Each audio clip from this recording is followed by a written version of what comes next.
Madame, mademoiselle, monsieur, chers amis, je tiens à souhaiter à tous ceux qui écouteront ce message un saint et joyeux Noël. Les temps que nous connaissons sont peu réjouissants. Nous avons traversé 2 longues années de restrictions covidistes insensées et nous connaissons tous désormais dans notre entourage des gens qui ont subi des effets secondaires après leur soi-disant vaccination, sans bien sûr que le lien de causalité ne soit reconnu par le lobby pharmaceutique ni par ceux qui prétendent nous gouverner.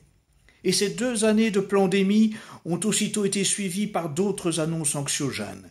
Risque que la guerre s'étende jusque chez nous, crise énergétique, pénuries organisées, envolée des prix. Chaque jour, nous apprenons la faillite de commerces, de restaurants, d'artisans, de petites entreprises. À quoi bon avoir la baguette de pain inscrite au patrimoine immatériel de l'UNESCO si toutes les vraies boulangeries disparaissent au profit des grandes chaînes et des supermarchés?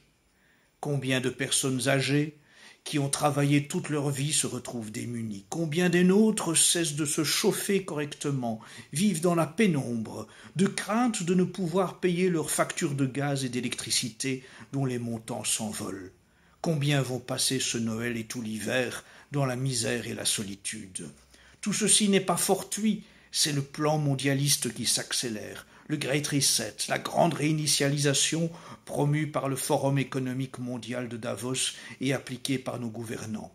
Il s'agit de nous appauvrir, de nous faire vivre dans la peur et la soumission, de nous priver de toutes nos libertés fondamentales, de nous forcer à vivre dans un nouveau monde totalitaire où tout appartient à une oligarchie cosmopolite. À titre d'exemple, une poignée de milliardaires rachètent en ce moment un maximum de terres agricoles à travers le monde entier, tout en faisant disparaître les vrais paysans. Inspirons-nous des dissidents soviétiques qui ont résisté au totalitarisme. Inspirons-nous des catholiques sociaux du XIXe siècle pour nous tourner vers les nôtres qui ont besoin de notre aide. Inspirons-nous de Saint Joseph et de la Vierge Marie, qui dans le dénuement le plus complet ont mis toute leur confiance en Dieu et ont trouvé en cet enfant Jésus dont nous allons célébrer la nativité, la joie et la confiance pour affronter les épreuves. Fêtons ce Noël en ayant une attention toute particulière pour les personnes âgées, les personnes seules, les personnes démunies, et en mettant toute notre confiance en cet enfant Jésus. Saint et joyeux Noël à tous.